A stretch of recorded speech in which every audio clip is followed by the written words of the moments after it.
And so this was a big realization that I had, which is I had this over analysis of like, what is the perfect plan? And I call it the fallacy of the perfect pick, which is that we wait and we wait to try and find the perfect path. And the thing is that this is a $5 million a year business owner. So this has nothing to do with where you're at. This happens at all levels, right? The mountain just gets bigger, but it's the same concept. And so for me, there was a period in my life before I started making, a lot more money, where I had 9 different businesses. All right.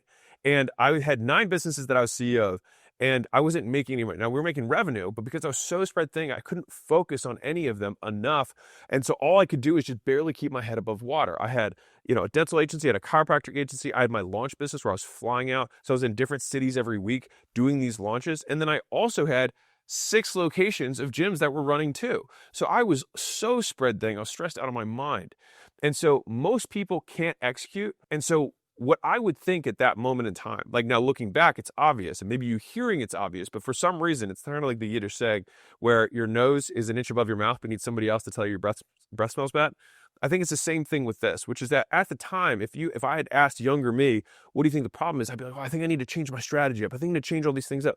When reality is that most times you don't need to change that much at all. You need to actually just do the one thing really well.